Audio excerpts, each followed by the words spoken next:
Hey everybody, sorry for the delay in videos. I've been super busy on the 57 here. I've gotten a lot done, got the interior, it's back on the road. Just life came at me, started a new job on top of that. Excuse, right?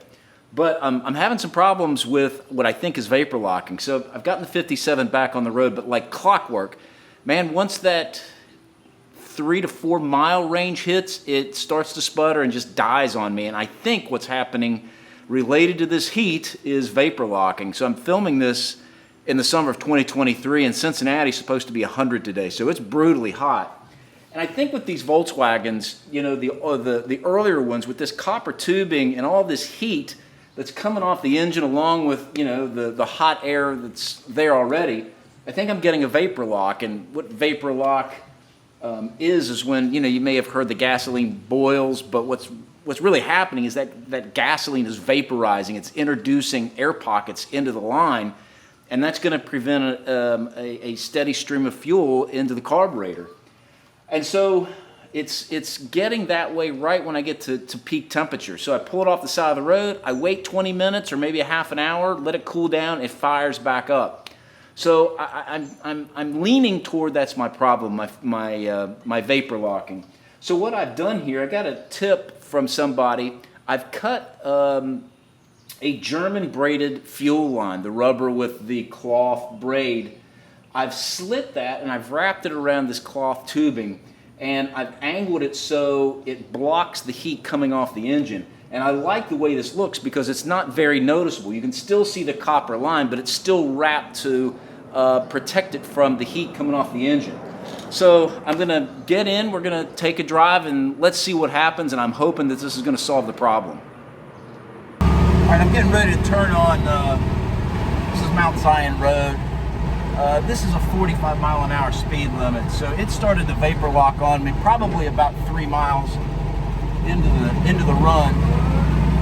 About a half mile down this road. So if I get past a half mile down Mount Zion, I feel pretty good. I've solved the vapor lock.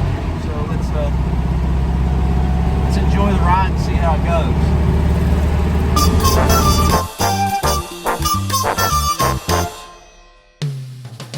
Yeah, here it goes. It's vapor locking on me. I can feel it. Shit.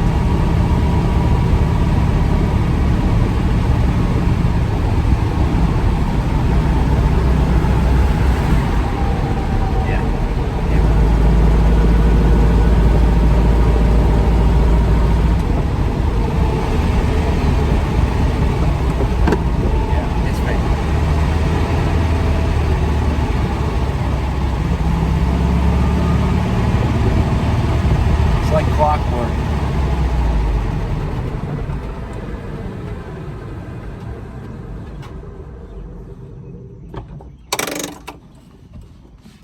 Well, that sucks. All right, so I'm just going to chill here for 20 minutes. All right, well, yeah, waited 20 minutes and let her cool down. She actually stopped one other time. I had to wait another 20 minutes about halfway here to my house. So I've gotten back here in my garage. It's just kind of frustrating, man. Hotter than Hades out. I mean, I really, so obviously, I don't think it's vapor lock. I mean, the line is just really not that hot with the wrapping. Now, the other problem, and a lot of times what causes the fire is, you know, the fuel filter. I've got the fuel filter routed underneath the luggage tray, so it's well out of the way of heat. It's a little difficult to change, but it's in a good spot where I don't need to worry about it.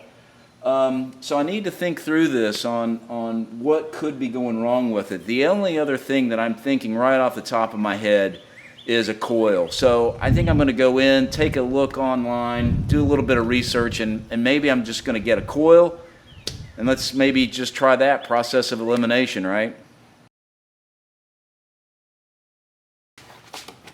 All right, welcome back. I changed shirts. This was super quick change. But I made an order with CIP1. It came pretty quick. This is 2 days later. So I did some research on what I've done. So the current coil that I've got on here is a Pertronix. I went back and looked at my receipts. It looks like it's a fairly cheap one. It's made in Mexico. I tried to find a Bosch 6 volt, so I didn't convert this to 12. I kept it at a 6 volt. You just cannot get a Bosch 6 volt. I don't know what the deal is. So I got a Buru from CIP and just came in. It's made in Germany. The Pertronix is made in Mexico. It's not Chinese, so at least it had that going for it. So yeah, I'm not sure. I'm going to slap this one in. Let's go for another drive and see if this does it. Cross fingers. You get a lot of thumbs up when you drive this car.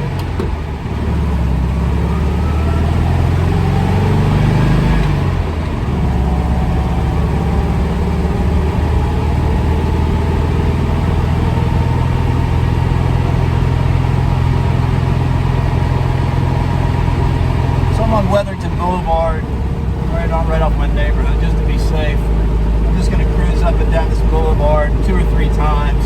It's about 1.5 miles or so one way. You know, if I break down, I got my wife to come bail me out.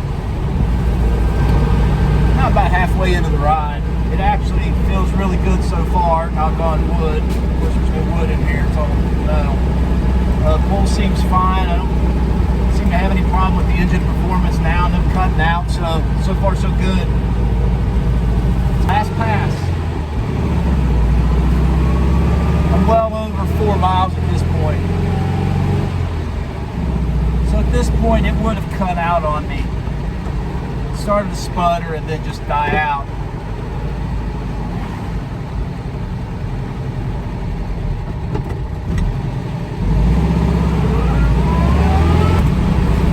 So I'm pulling into home. I got about a solid 5 miles. It would have cut out. I'm not going to push it just because the temperature's so hot. That looks like what it was, coil. Good luck with your bug.